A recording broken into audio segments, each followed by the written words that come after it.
Drink नहीं इश्क है काजबिया।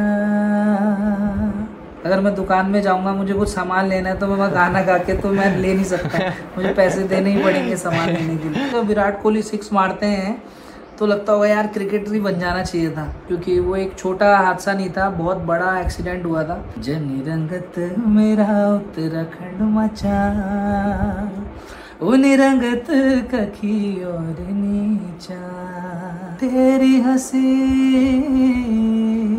Thank you.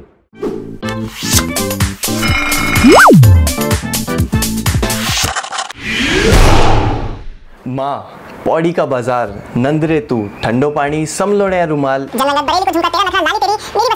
मोहिनी। आप लोग सोच रहे होंगे ये यथार्थ को क्या हो गया है, तो चिंता मत कीजिए, मुझे कुछ नहीं हुआ है। मैं तो बस रोहित चौहान जी के द्वारा गाए हुए बेहतरीन गानों का नाम ले रहा था। तो आइए आज मिलते हैं हमारे अपने रोहित चौहान जी से। जी रोहित जी, कैसे हैं आप? बढ़िया। यथार्थ कैसे हैं आप? मैं भी बहुत बढ़िया भैया। आजकल तो ये कोरोना वायरस के चक्कर में सब घरों में ही कैद है ना, केसेस भी बहुत बढ़ रहे हैं। तो आप कैसे अपना दिन बिता रहे हैं, कैसे दिन भर क्या कर रहे हैं? आजकल तो कुछ ऐसा खास है नहीं, क्योंकि सब घरों पे ही है, आपको पता ही है। क्योंकि कोविड-19 जो है इतनी तेजी से अभी जो सेकंड वेव आई है बहुत ज्यादा खतरनाक साबित हो रही है। उस वजह से हम सभी लोग घर पर ही हैं और आजकल बस डेली व्लॉगिंग का शुरू करा है अपने चैनल पे, तो बस उसी में ही लगे रहते हैं, घर पर ही रहते हैं जी।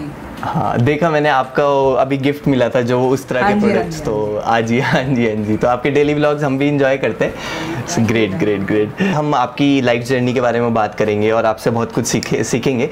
बट उससे पहले मैं चाहूँगा थोड़ा सा अगर आप कुछ 2-4 लाइनें कुछ हमारे ऑडियंस के लिए कुछ गा दें तो। मैं चलो आपको नंदरे तू सुनाता हूँ, जो अंसारी गाना है वैसे वो, तो मैं आप लोगों को सुनाता हूँ, और जिसको सभी लोगों ने बहुत प्यार भी दिया उस गाने को। लाल तेरी ओठुड़ियां बाकी देखने की तू गोरी, निंगड़ी तू बैठी जादी कणी तू जवाने छोरी, मुखड़ी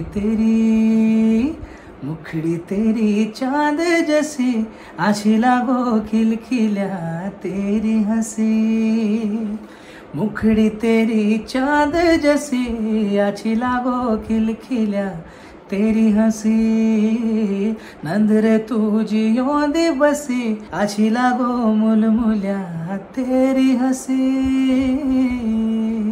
थैंक यू। बहुत बढ़िया भैया, मज़ा आ गया। Nice start to the interview. तो भैया थोड़ा सा हम जानना चाहेंगे कि आपका जन्म कहाँ हुआ, आपकी स्कूलिंग कहाँ हुई, और अगर आप चाहें तो ये भी बता सकते हैं कि रंजना जी के साथ आपकी पहली मुलाकात कहाँ, कब, कैसे हुई? तो मेरा जन्म तो हुआ है जी नोएडा में। हाँ, मेरी स्कूलिंग भी सब नोएडा से हुई है। उत्तराखंड पब्लिक स्कूल है नोएडा सेक्टर 56 में, वहाँ से मेरी स्कूलिंग हुई है। और हम रहते हैं सेक्टर, नोएडा में भी आपने उत्तराखंड ढूंढ लिया था? हाँ, नोएडा में भी बचपन से उत्तराखंड से ही रहे ना, तो स्कूल भी हमारा उत्तराखंड पब्लिक स्कूल ही था। और हम लोग सेक्टर 55 नोएडा में रहते थे और स्कूल 56 में था, तो सारी स्कूलिंग वहीं से हुई। उसके बाद रंजना जी का जो सवाल है वो हम बहुत पहले जानते थे, बट बड़े के बाद फिर हम मिले थे, एक बारी किसी शो में ही मिले थे। फिर उसके बाद बातें शुरू हुई, तब आगे बढ़ती रही बातें, फिर शादी हो गई। तो भैया जैसे हर इंसान के जीवन में कुछ ऐसी डेट्स होती हैं जो उसके जीवन को पूरी तरह से बदल देती है ना। जैसे एक डेट आज है, 4 मई है आज, और आपके मम्मी पापा का एनिवर्सरी है, तो पहले तो हैप्पी एनिवर्सरी। Thank you.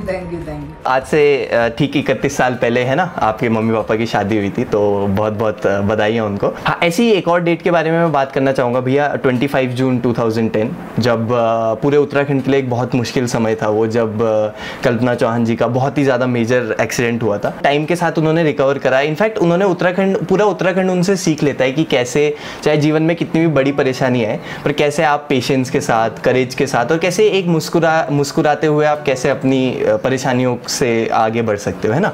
पूरे उत्तराखंड ने उनसे इंस्पिरेशन ली है। तो मैं चाहूँगा कि, और इनफैक्ट जो उनका गाना था 2 साल वाला, तो वो इतना मतलब जिसमें उन्होंने स्टोरी बताई है अपनी एक्सीडेंट की, तो वो सुन के मतलब आज भी मैं उसे सुनता हूँ तो लाइक आंखें नम हो जाती है वो सुन के, बिकॉज वो फील होता है कि मतलब क्या कितना मुश्किल समय रहा होगा।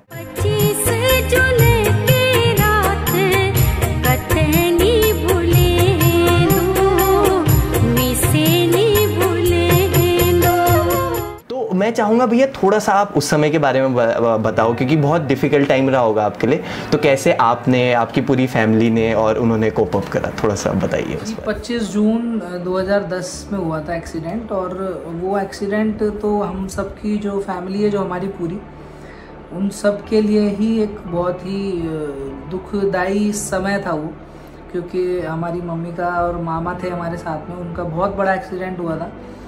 तो उस टाइम फैमिली भी बिल्कुल डिस्टर्ब हो गए थे सब, क्योंकि उस टाइम पर माहौल ही कुछ ऐसा क्रिएट हो गया था, और पूरे उत्तराखंड में ही ये बात, और पूरे उत्तराखंड क्या पूरे ओवरऑल इंटरनेशनली भी कॉल्स आते थे उस दौरान कि जो जो हमारे पहाड़ समाज के लोग बाहर भी रहते हैं, उन सभी लोगों ने, और सभी लोगों का मैं थैंक यू भी बोलना चाहूँगा, इतने लोगों ने दुआएं दी, और उनके नाम पे इतने उस टाइम पर यज्ञ होते थे, मंदिरों में पूजाएं चल रही हैं, हमें लोग वीडियो क्लिप्स और सब भेजते थे। तो बहुत अच्छा लगता था उन पॉजिटिव चीज़ों से ना, कि लोग इतना प्यार करते हैं हमें। और वो टाइम कठिन बिल्कुल था, क्योंकि इतना बड़ा हादसा अगर किसी की भी फैमिली में होगा तो वो पूरी फैमिली बहुत डिस्टर्ब हो जाएगी, क्योंकि वो एक छोटा हादसा नहीं था, बहुत बड़ा एक्सीडेंट हुआ था। बट हाँ, ये है कि उन्होंने अपने आप को जिस तरह से रिकवर करा उस चीज़ से, वो एक बहुत ही सराहनीय है। और उनको देख के मैं क्या, मतलब बहुत लोग सीख लेते हैं कि अब अगर आपके साथ कुछ ऐसी मिस हैपनिंग हो भी जाती है तो आप हमेशा अपना धैर्य, अपना साहस रखेंगे तो आप हमेशा लाइफ में अच्छा ही करेंगे। और आज भी जब वो स्टेज पे रहती हैं तो वो बहुत अच्छे तरीके से परफॉर्म करती हैं। आज भी मतलब हम लोग उनसे सीखते ही रहते हैं कि किस तरह से, मतलब लाइफ में अगर इतनी बड़ी घटना हो भी जाए तो बट अपने आप को कैसे उससे निकालना है। तो हम सब के लिए और काफ़ी महिलाओं के लिए भी और सभी लोगों के लिए बहुत बड़ी इंस्पिरेशन है वो। ये तो है भैया, बहुत बड़ी इंस्पिरेशन है। उन्होंने मतलब अपना राइट लेग पूरा खो दिया था, बट आज उन्होंने इतने अच्छे से रिकवरी करी, और बिल्कुल और लोगों को भी आज हम स्टेज पे देखते हैं उनके प्रोग्राम वगैरह, है ना, तो बहुत अच्छा लगता है देख के। और भैया आपको देख के भी बहुत अच्छा लगता है, आपने भी इतना, आप उत्तराखंड के कल्चर, क्योंकि आजकल कल्चर जो है वो नेक्स्ट जनरेशन तक पहुंचाना थोड़ा मुश्किल होता जा रहा है, बिकॉज हम लोग भी मतलब अपने मम्मी पापा से हिंदी में ही बात करते हैं, और वो मतलब जो नई जनरेशन है उसको कल्चर के बारे में बहुत ज़्यादा चीज़ें नहीं पता चल पा रही है, अपनी भाषा के बारे में बहुत ज़्यादा चीज़ें नहीं चल पा रही है। तो आई थिंक ये जो संगीत है, संगीत एक ऐसा माध्यम है जिससे कि हमारी जो मेरी वाली जनरेशन है या फिर मेरे से जो नेक्स्ट जनरेशन आएगी, है ना, उनके लिए आप एक बहुत ही अच्छा एक प्लेटफॉर्म क्रिएट कर रहे हो। सब टाइप के गाने हमें सुनने को मिलते हैं, समलड़ या रुमाल जैसे, वो आपका बिल्कुल एक फन वाइब वाला है, मतलब एक थोड़ा मस्ती वाला टाइप का है। अब जैसे जनरंगत है उसकी बिल्कुल एक अलग फील है, वो एक अलग वाइब्स है। मेरे दिमाग में जनरंगत से एक और चीज़ याद आई। जो जनरंगत है, एक तो आपका अभी है जो आपने रिलीज़ करा था 24 जून 2020 को, और एक आपका जनरंगत वो भी है जो आप छोटे थे जब आपने गाया था। तो वो वाला जनरंगत आपने कब गाया था, कितने साल पहले की बात है? वो आई थिंक वो 2007 में गाया था मैंने शायद। मेरी बनूली एल्बम आई थी, उस टाइम पे एल्बम्स आती थी पूरी 8 गानों की, तो उस एल्बम का था वो, मेरी बनूली एल्बम का नाम था, उसमें ये गाना था जनरंगत। तो 13 साल बाद आपने उसे रिक्रिएट करा, और उसका वीडियो भी बड़ा अच्छा था, बिकॉज उसने उत्तराखंड की जो ट्रू स्पिरिट है कि उत्तराखंड मतलब पहाड़ों में लोग कितने साफ होते हैं दिल के, जो वो कैमरा वापस करता है ना, तो that is really great to see. Badri Kedar यखे पंच प्रयाग, जनरंगत मेरा उत्तराखंड मचा, रंगत ककी और नीचा, जनरंगत मेरा उत्तराखंड मचा, रंगत ककी और नीचा। हाँ भैया, तो हम जानना चाहेंगे भैया थोड़ा सा आपका सिंगिंग जर्नी के बारे में। बचपन से ही आप, क्योंकि ऑब्वियसली आपके पापा भी गाते हैं, मम्मी भी गाती हैं, तो थोड़ा सा आपको देख के उनको लगता होगा, पर फिर भी आपने कब से सोचा कि यार मैं सिंगिंग करूँ? कैसे आपकी सिंगिंग जर्नी इवॉल्व हुई, थोड़ा सा इस बारे में बताओ। मैं एक्चुअली पहले तो मैं बहुत शर्माता था। पापा हमारे म्यूज़िक डायरेक्टर थे और मम्मी गाती थी। मैं बहुत शर्माता था, मतलब लोगों के पास जाने में भी शर्माता था मैं, अगर घर पे कोई मेहमान आएगा तो। और मेरा भाई जो है बड़ा, जो अभी सिनेमाटोग्राफर है वो, तो वो स्टेज पे गाता था थोड़ा थोड़ा, मतलब ऐसे फुल फ्लैश नहीं, बट मम्मी के साथ जैसे कोरस में गा लिया या थोड़ा थोड़ा गुनगुना लिया, ऐसे वो गाता था। मैं तो बहुत दूर दूर तक कहीं नहीं जाता था। बट एक दिन एक शो था शालीमार गार्डन में दिल्ली में, तो वहाँ पर मैं भी गया हुआ था। तो मम्मी ने कहा, वहाँ पे बहुत सारे मतलब जो स्थानीय बच्चे होते हैं जो, उनका परफॉर्मेंस चल रही थी पहाड़ी गानों पे। तो मम्मी ने मुझसे कहा यार देख इतने सारे बच्चे, देख इतना अच्छा हमारे गढ़वाली गाने कुमाऊनी गाने गा रहे हैं और तुम देखो कि हमारी फैमिली से होते हुए भी कुछ नहीं गाते हो। मतलब मैं घर पे गाता था बट मैं बंद कमरे में ही गाता था और मम्मी पापा को ये पता था कि ये गाता है, ठीक ठाक गा लेगा। तो उस दिन फिर मेरे में भी पता नहीं क्या हिम्मत आई, मैंने भी स्टेज पे गाए, 2-3 गाने गाए उस दिन और बहुत मतलब लोग भी इतना खुश हुए। और क्योंकि उस टाइम तो खैर मैंने स्टेज पे ही गाया था बट उस टाइम पर जो ऐसे एल्बम्स वगैरह बच्चों की उससे पहले कोई नहीं आई थी शायद उत्तराखंडी, वो मैंने निकाली हमने सबसे पहले और लोगों ने उसको बहुत ज़्यादा प्यार दिया जो फर्स्ट एल्बम आई थी। फिर उसके बाद तब से जर्नी आज तक कंटिन्यू है फिलहाल और उम्मीद है आगे भी भविष्य में हमेशा रहे कंटिन्यू। बिल्कुल बिल्कुल, आपकी ये गीत यात्रा चलती रहे ऐसे ही। मेरा ये जो सेकंड चैनल है इसका पर्पज़ ही यही है कि मैं उत्तराखंड का जो कल्चर है, जो उत्तराखंड के बारे में चीज़ें हैं वो ज़्यादा लोगों तक पहुँचा पाऊँ। तो आपको क्या लगता है कि to learn more about Uttarakhand culture और उसको स्प्रेड करने के लिए हम क्या कर सकते हैं? मतलब क्या एक कॉमन उत्तराखंडी यूथ क्या क्या कर सकते हैं? उत्तराखंडी यूथ में देखो फर्स्ट जैसे मैं म्यूज़िक से रिलेटेड हूँ तो मैं म्यूज़िकली जितना कोशिश करूँगा, अगर हम गढ़वाली गाने या कुमाऊनी गाने हम गा रहे हैं तो लोग उसकी तरफ अट्रैक्ट हो रहे हैं तो ऑब्वियसली उस गाने की वजह से वो कुछ तो सीखेंगे ही पहाड़ी, है ना। चाहे वो सुनने के पर्पज़ से सीखें, सुन के ही चीज़ें आती है क्योंकि हमारा म्यूज़िक से रिलेटेड काम है तो हमारी कोशिश यही रहती है कि पहाड़ी गाने जिस अच्छे लेवल तक हम ला पाएँ। हमारा भी मेन मतलब मोटिव वीडियोस में भी यही रहता है कि जो यूथ है हमारे उत्तराखंड का वो उस चीज़ से कनेक्ट करे क्योंकि हमें भी हमेशा जो टाइम के हिसाब से चीज़ें चेंज करनी पड़ेगी। एक हिंदी गाने की और एक गढ़वाली गाने की या कुमाऊनी गाने की कोई उत्तराखंडी सॉन्ग की 2 लाइन। हिंदी। हवाओं में बहेंगे घटाओं में रहेंगे, तू बरखा मेरी मैं तेरा बादल पिया, जो तेरे ना हुए तो किसी के ना रहेंगे, दीवानी तू मेरी मैं तेरा पागल पिया, हजारों में किसी को तकदीर ऐसी मिली है एक राजा और हीर जैसी, न जाने ये ज़माना क्यों चाहे रे मिटाना, कलंक नहीं इश्क है काजल पिया। Thank you. नाइस नाइस, बहुत बहुत सुंदर भैया, बहुत सुंदर। 2 लाइन अगर गढ़वाली गाने की भी हो जाए। जन रंगत की सुना देता हूँ मैं 2 लाइन। ऊंची निसी डांडी काट छोया चमटो को पानी, गहरी गहरी घाटों बीच मिठू गंगा जी को पानी, हाँ ऊंचा शिव को कैलाश गंगा भागीरथी को मैथ, ऊंचा शिव को कैलाश गंगा भागीरथी को मैथ, देवी देवताओं को वास यकी जा, जनी रंगत मेरा उत्तराखंड मचा, उनी रंगत कखी और नीचा, जनी रंगत मेरा उत्तराखंड मचा, उनी रंगत कखी और नीचा। Thank you. बहुत सुंदर भैया, बहुत सुंदर।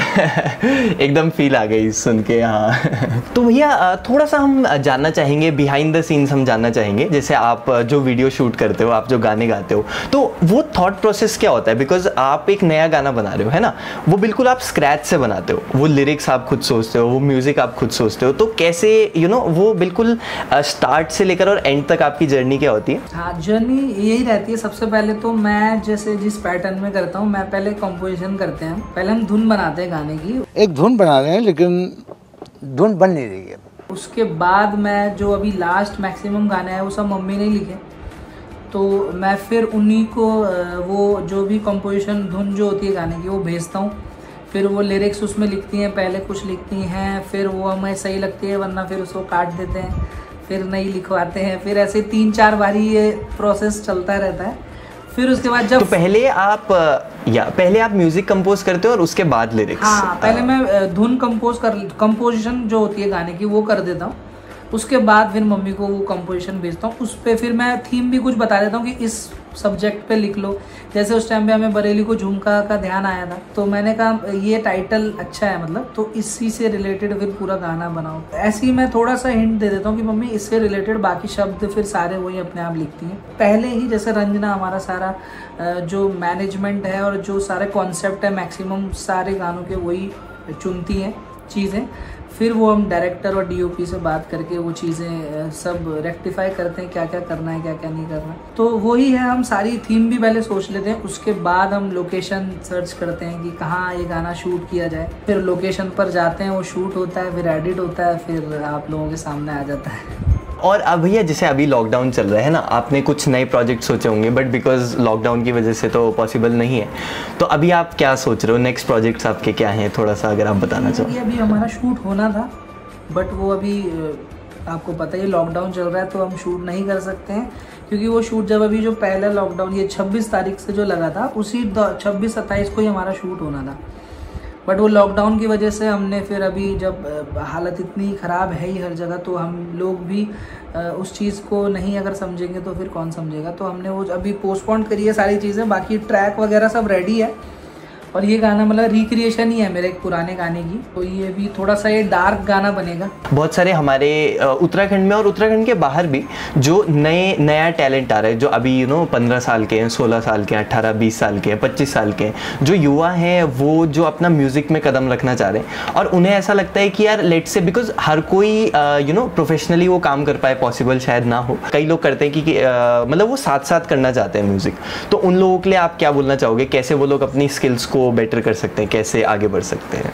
हाँ। जैसे इसके लिए मैं ये बोलना चाहूँगा कि बहुत जैसे आज के टाइम पे, और लोगों का सोचना भी वो ठीक है, क्योंकि ये जो हमारी म्यूज़िक इंडस्ट्री स्पेशली उत्तराखंड वाली, इसमें आप लोग मॉनेटरी इतनी नहीं है। मैंने अभी लास्ट कुछ सालों में काफ़ी यूथ जो है हमारा, उनका इंटरेस्ट देखा है पहाड़ी गानों की तरफ, बहुत ज़्यादा मैंने देखा है। शायद पहले कभी नहीं देखा होगा मैंने इतना, जितना अभी कुछ लास्ट 4-5 साल बोल सकते हो आप, 3-4 साल में जो मैंने क्रेज़ देखा है चीज़ों का, वो बहुत ज़्यादा अच्छा देखा है, और ये बहुत अच्छी बात है। बस ये है कि हाँ, यहाँ पे आने में सोचना बहुत इजी होता है, बट आने के बाद आपको मॉनेटरी में उसको कन्वर्ट करना इज़ वेरी इंपॉर्टेंट, क्योंकि आपको एट द एंड पैसे तो चाहिए आपको। अगर जो काम पैसों से होने वो तो पैसों से ही होने।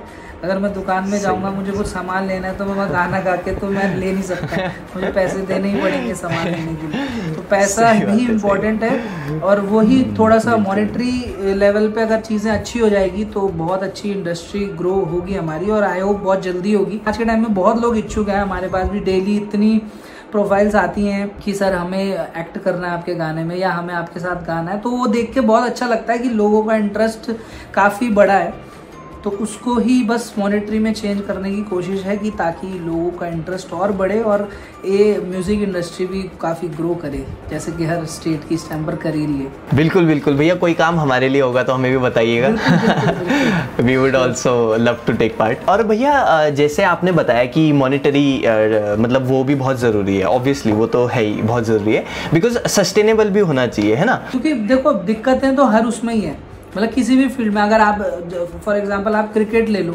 क्रिकेट में तो बहुत ही ज़्यादा है, 130 करोड़ की आबादी में 11 जनों ने खेलना है, तो उसमें भी कितना बड़ा कंपटीशन है। बट हाँ, आपको अगर आप फोकस से एक चीज़ करेंगे और उस सही तरीके से करेंगे, तो उसके लिए, क्योंकि अगर मैं बोलूँ कि मुझे मान लीजिए मुझे पायलट बनना है, मतलब मगर मैं सिर्फ बोलूँ ही ना, मैं उस चीज़ के लिए मेहनत भी करूँ, तो इज़ इम्पोर्टेंट मेरे हिसाब से। क्योंकि पायलट बनना है तो मुझे उस हिसाब की पढ़ाई करनी पड़ेगी, ट्रेनिंग करनी पड़ेगी, हर चीज़ करनी पड़ेगी। और मैं सिर्फ बोलता नहीं मुझे पायलट बनना है, बट करना नहीं है। तो ऐसे ही इस लाइन में भी है कि मुझे सिंगर बनना है, बट सिंगिंग के लिए मेहनत करना इज़ इम्पॉर्टेंट। हमने मतलब फुल टाइम ही यही करना है, इसलिए दिन भर हमारे दिमाग में बस म्यूज़िक से ही रिलेटेड चीज़ें घूमती हैं, और आई थिंक कि वही चीज़ सक्सेस आगे दिलाए और लोग पसंद कर भी रहे हैं अभी, तो उस चीज़ की भी काफ़ी खुशी होती है। ये तो आपने बिल्कुल सही बोला, बट इनफैक्ट आज के ज़माने में आई थिंक बहुत सारी अपॉर्चुनिटीज़ भी है यूथ के पास, क्योंकि यूट्यूब है जैसे फॉर एग्जांपल। तो यूट्यूब पे आपको कुछ छोड़ने की ज़रूरत नहीं। फॉर एग्जांपल आप कॉलेज में हो, आप कॉलेज के साथ साथ कर लो। अगर आपको लगता है कि इस फील्ड में मेरा अच्छा जा रहा है तो then you can decide. Ultimately आपको फुल टाइम आना पड़ेगा अगर आपको अलग लेवल पे काम करना है। बट आजकल बिकॉज हमारे पास अपॉर्चुनिटीज़ है, तो आई थिंक ऐसा कर सकते हैं कि लाइक स्टार्ट कर दो। लाइक बहुत ज़्यादा मत सोचो। कई लोग बहुत सोचते हैं कि मैं तब करूँगा 10 साल बाद या 5 साल बाद। आई थिंक अपना पहला गाना डाल दो, और अगर अच्छा आपको लगता है, क्योंकि उससे आपको भी सच में पता लगेगा कि मुझे कितना मज़ा आ रहा है एक्चुअली ये काम करने में। जब तक आप उस चीज़ से प्यार नहीं करोगे, मुझे नहीं लगता कि वो चीज़ हो पाएगी। क्योंकि अच्छा तो लगता ही है, अब हमें भी क्या, बहुत लोगों को लगता है जब विराट कोहली 6 मारते हैं तो लगता होगा यार क्रिकेटर ही बन जाना चाहिए था, कि उनको देखो कितने पैसे मिल रहे हैं, कितनी ऐश है। बट उस ऐश के लिए उन्होंने कितनी मेहनत करी है, वो करने में जब इंसान आता है तो फिर तब इंसान अपना दम तोड़ देता है उस चीज़ के लिए कि यार नहीं होता अब मुझसे। उस 6 के पीछे कितना पसीना, कितना खून बहा है ना। तो इसीलिए आई थिंक हमें स्टार्ट कर देना चाहिए, एंड ताकि, क्योंकि हमें सुनने में जो लगता है, देखने में जो लगता है, और एक्चुअली करते हुए जो पता लगता है। यूट्यूब इतना अच्छा प्लेटफॉर्म है, आप फ्री हो, सब कुछ भी कंटेंट अपना अच्छा क्रिएट करो, डालो, लोग पसंद करेंगे तो ऑब्वियसली आपके अच्छा है। तो आपके पास फेम भी है, मॉनेटरी भी है, और आपकी लाइफ भी मतलब सस्टेन आप कर सकते हो। इतना अच्छा प्लेटफॉर्म है यूट्यूब। बिल्कुल बिल्कुल बिल्कुल। बस वही है कि थोड़ा सा हमें टाइम देने की जरूरत है, थोड़ी एनर्जी देने की जरूरत है उसमें। सिर्फ मैं घर पे बैठे बैठे बोलूँगी मुझे पायलट बनना है तो नहीं होगा, उसके लिए टाइम देना पड़ेगा। तो पहले 2 साल में मेरे 1000 सब्सक्राइबर्स भी नहीं हुए थे, बट फिर अगले साल में, मतलब पिछले 1 साल से अभी 1000 से 9000 तक, मैं जो मेरा मेन चैनल है यथार्थ गैरोला, उस पर 1000 से 9000 तक हम पहुंच गए हैं। तो वो धीरे धीरे करके वो जर्नी को एंजॉय करना सीख लिया है। 2 साल में अगर आप हिम्मत तोड़ देते कि यार अब तो 1000 से ज़्यादा तो बढ़ नहीं रही, इतनी मेहनत कर रहा हूँ मैं, फिर वहीं पर कहानी ख़त्म हो जाती। बिल्कुल बिल्कुल बिल्कुल, ये तो आपने बिल्कुल सही बोला। तो भैया हमारे ऑडियंस को अगर आप कुछ संदेश देना चाहो। फिलहाल जो हालात हैं उस पर संदेश ये देना चाहूँगा कि प्लीज़ जितना हो सके आप पॉजिटिविटी ही अपने सोशल मीडिया से फैलाइए, क्योंकि नेगेटिविटी के लिए तो बहुत सारे मीडिया है ही, मगर सोशल मीडिया जो पब्लिक यूज़ कर रही है वो सिर्फ पॉजिटिविटी के लिए ही यूज़ करे तो बहुत अच्छी बात है। क्योंकि लोग इतना डर चुके हैं आज के टाइम में, और मुझे लगता है पैनिक होकर लोग ज़्यादा बीमार हो रहे हैं बजाय चीज़ों के। तो ये मैं चाहता हूँ कि सिर्फ अपने सोशल मीडिया से पॉजिटिविटी ज़्यादा फैलाएं।